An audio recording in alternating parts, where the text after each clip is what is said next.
Yeah, we're not staring at a 3/4 glass today, but anyway, that is my Stone IPA clone. That'd be this one right there.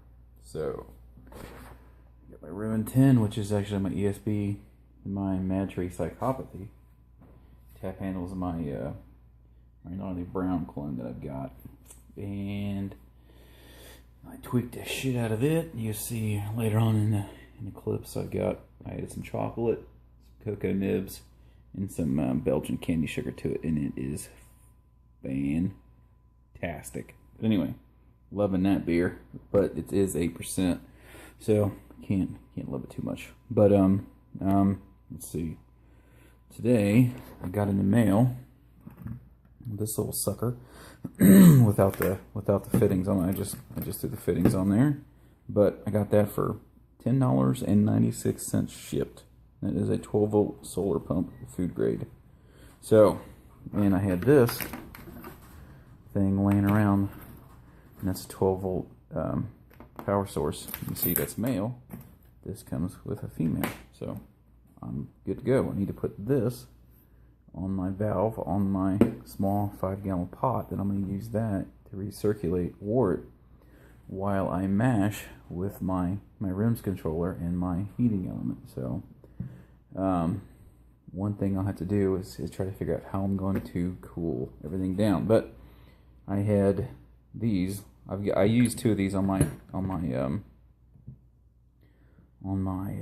boil kettle to take temperatures while I'm cooling, so I know what the wort is going into my counterflow chiller and what it is when it goes back into the boil kettle. So I had 2 of these left over. I used to use these when I before I got my PID and all that stuff set up for my mash tun. But basically it's a Thermowell 1/2-inch T male cam lock. I think that's 1.5 inch or 2-inch nipple. Then the female cam lock quick disconnect. So anyway, these work great just with a couple digital thermometers. They do a really great job of telling you what temperature is, and I've done a few tests, and they actually, the test between the actual digital thermometer inside the water opposed to another digital thermometer inside a Thermowell, and there's maybe not even a degree difference. But anyway, so one thing we're going to talk about, another thing we're going to talk about today is I got some stuff at the so I probably zoom in to make that a real shitty shot at the Tractor Supply, which is this thing, which is a basically a ground anchor for a dog leash. Come on, focus. But what I'm going to do there, I'm going to put that in my, I've got a raised garden bed. I'm going to put some hop rhizomes, and you say, Wally, it's late in the season. Your hop rhizomes need to be in the ground already. And yes, you are correct. They should be in there already, but with all this water, it's not raining in Southern Ohio, it's raining in Southern Ohio. So anyway, that I've got some still shots of that. What else have I done? I've got my, well, I kegged my clone, my Stone IPA clone with the extra hop additions I did, and it's pretty fucking good. I'm really enjoying it. It's not the fruity, juicy type of IPAs like everybody's used to now, which, you know, explains why Stone's creating a 2.0 of the Stone IPA and also the Ruination. But man, it's really good. It's got a real bitter on the back end, and it kind of sticks with you. Transferred my hop experiment beer. I've got a short kind of what I think of taste now, taste, smell kind of experience of that. It's not carved yet. It's sitting secondary. I'm going to keg it Saturday or Sunday, and then carve it up. So basically, things are kind of winding down until I get that done. I don't need to brew because I've got 3 taps out of 4 currently filled. So once I get the hop experiment done, I'll get it, carved up. I'm gonna let it sit for a while, clean it up before I bottle it. I'm probably gonna send it to Brad. Probably, I know it probably takes 3 days to get here, to get to North Carolina from Ohio. So I'm probably gonna try to wait and send it to the last possible second. Probably not. I don't want it to get to the last day, but I want it to get there, in time. But I also want everybody to have clear beer. Anyway, so what else are we gonna talk about? Kind of still thinking about what I'm gonna brew next, which I've got plenty of time because I've got beers on tap, too many beers. So I was thinking about doing a golden stout, white stout, whatever you want to call it. Then I don't know. I'm just sitting around bullshitting today with some guys at work, Southern Ohio, Red Country. So what do? We go to the Christian Moorland Lager House and we split buckets of Little King's cream ale, right? So why not? Cream ale. That sounds pretty stinking good. So what did? I stopped at a place called Jungle Gems. I don't know if you guys heard about that. It's pretty kind of eclectic. A lot of like artisan foods, foods from all over the world, but they have a huge beer wine selection. So I got a 6-pack of 6 Points Sweet Action Cream Ale. So I don't know what I'm gonna do. So Dwag it out, just keep dwagging out. And let's see, I'm going to show you guys me drinking my beer. Oh, that's good. A couple more days and that's cleared out, and the right amount of carbonation is going to be pretty stinking good. So but anyway, these, I don't think I fully explained. Anyway, you've got this ring that rotates around this, right? So I'm going to tie my diesel Pete. If I could think, it'd be dangerous. My twine is going to be, I think it's sisal, sisal, whatever it's going to be. I'm going to tie this to my post. So, $5 a pop. I'm not going to bitch about that. So, hopefully, my hops rhizomes are still good, and they'll come out. I've got a Cascade and a Northern Brewer, so hopefully it's pretty good. But I'm pretty excited about this little guy. I need to clean it up. Supposedly on eBay it listed as used, but the description said it was new. So, but anyway, I need to get this thing cleaned out. So I need to make a false bottom. If you see that, that is a basket. It's aluminum out of a fish fryer. So I think I'm going to make a false bottom out of that dude. I know aluminum and wood, it's acidic, and aluminum, oh no, but I think a lot of people are reacting. And I'll do that, and I'll be ready to go. I just got to figure out how I'm going to chill that stuff. But anyway, 5-gallon pot. I don't know if it'll fit inside of my sink. I can't hook a sink adapter up to it because of the kind of fancy ass faucet that I put on there. So, anyway, let's see. Okay. Till then, I got some clips and some still shots of my hop trellis, which is basically just a big honking T, piece of 4x6 with some 2x4s on it, and some eye hooks, or with some rings on them, almost like D rings. But anyway, I need to get that shit done. But Jesus, I can't get out there because it's raining. The pictures that you guys will see, one was on a Saturday afternoon. I had a busy ass Saturday afternoon with my oldest having swim lessons and the wife taking her to a bowling party, then me needing to check her brakes on her car, then getting out there with the post hole digger. Used the gas when it got down almost 3 feet. Well, I got 4 feet in the ground, so the last foot and change was a real fucking pain in my dick because Southern Ohio is full of clay, so, and it's wet, so it's heavy. it's doesn't want to come out. So anyway, that's in there, and I'm cutting another 4 foot off, which is that bad dude. I cut him off of there. So you know, when you bury a post, you want to do the 2/3 rule, 2/3 above ground, 1/3 underground. And I put 2 bags of the Quickcrete red fast setting no mix concrete mix in there, so that thing's not going anywhere. So if I ever want to get it out and I'm pretty much screwed, I'm gonna have to get my truck back there and pull the shit out of it. But anyway, that's if I'm poking shit. But anyway, I got to get it out of there eventually, but I probably won't be living here at that point. I'll probably sell this place and move to some place that's got a basement. But anyway, until then, I'm gonna drink some beers and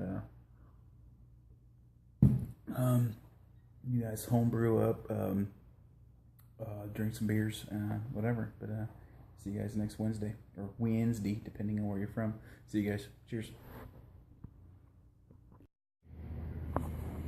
Good morning, good afternoon. It's Saturday afternoon.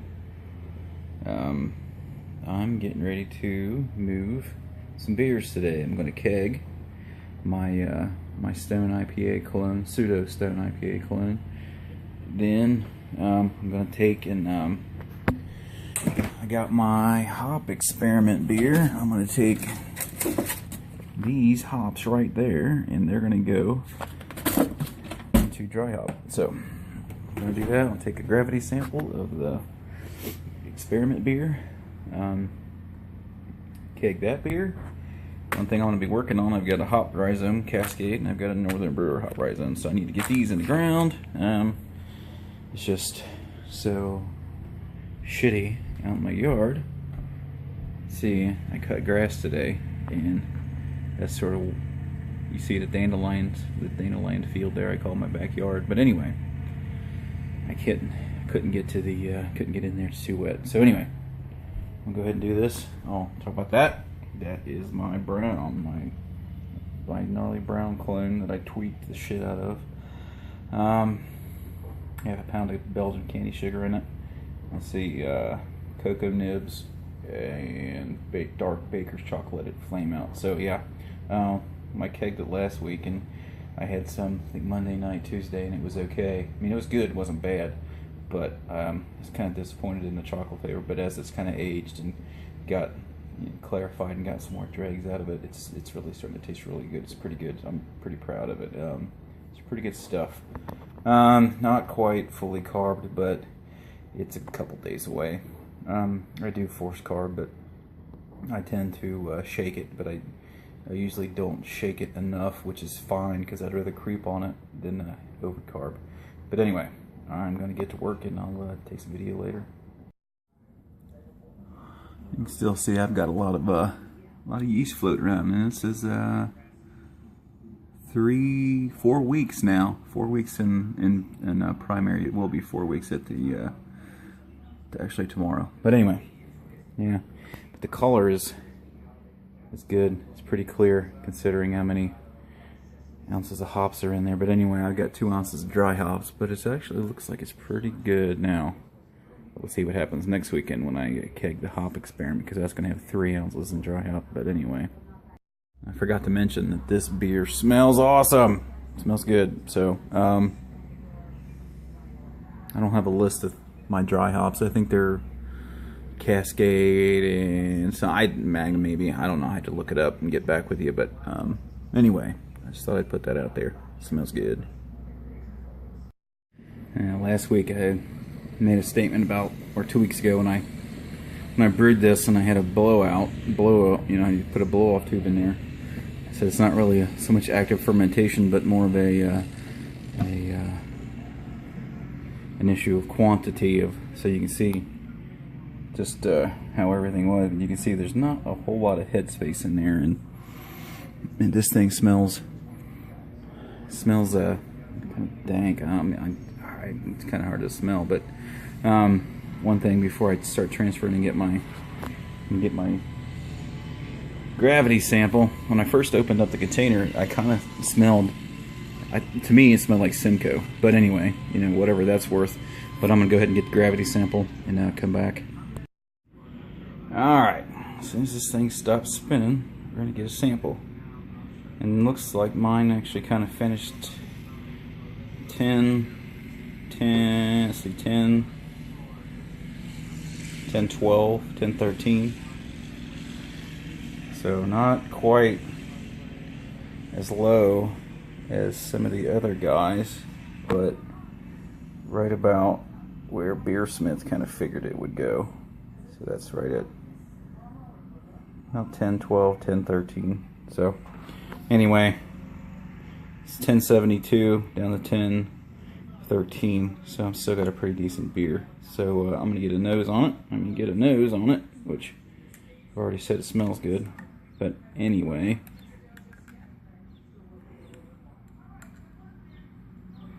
it's got a kind of an odd, funky, not a whole lot of there's a little bit of citrus to it, like way in the background, almost like a,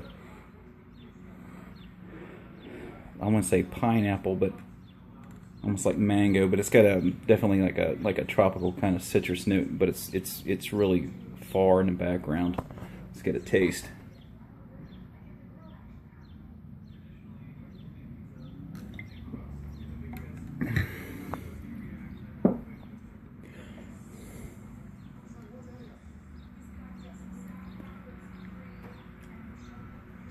I don't know. I gotta get another one. Get another taste on that. It's good. It is good. But what is it? Definitely getting some kind of tropical fruit. I don't know if it's like mango or papaya or. It's hard to put my tongue on it there. Put my nose on it. Put my finger on it.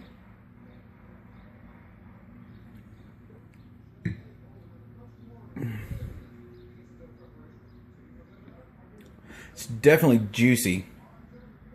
It's not quite. It's really dry. It's not quite sweet, like a pineapple flavor, but it's got kind of like a pineapple flavor to it. Probably like almost like a grilled pineapple flavor to it. But I don't want to go too much farther because this is not my review of my beer, and this is just my initial thoughts on it. But yeah, I'm looking forward to this. Good thing, I guess, since I kegged this a little early, brewed it on the first available weekend, that I'm gonna let this sucker sit in a keg for a little while and kind of clear out and condition a little bit. Yeah, besides that, I think it's a winner. I think everybody's gonna enjoy that beer. So I'm gonna go ahead and keg it, transfer it and dry hop it. All right. If you guys can see it real well, it's dark in there. But anyway, I still think this damn thing smells like Simcoe. When just to take a sniffer of it, I'm gonna put these on camera, hopefully, without spilling any. Guess I should have got a funnel out, or not done it one-handed. Uh-oh. Get in there, you sumbitch. You got work to do, son. But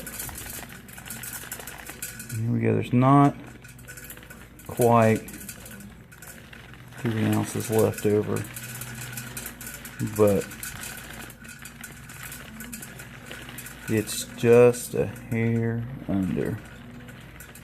About maybe 1/4 of an ounce. But I personally don't know really if that's going to make one hell of a fucking difference when it comes to actual dry hop, if it's going to make that much difference in the aroma. Personally, I don't think it will. But anyway, there it is. It's getting ready to get wet. Pretty beer, pretty clear, pretty good looking little beer, if I must say so myself. It's gonna be a good beer. I put this in my 6.5 gallon carboy. I did a big Sculpin kind of clone, kind of a kicked up Sculpin clone, and I put in 3 ounces of hops in a 5 gallon carboy, and by the time the hops got done swelling, and it wasn't real pretty. So end up losing a little bit of beer. So 3 ounces of hops in there, and I'm gonna try to put in I'll probably end up with well over 5 gallons, hopefully 5.5 gallons, maybe closer to, probably closer to 5. But anyway, I'm gonna go ahead and do that, and I'm gonna need the headroom for the hops as well.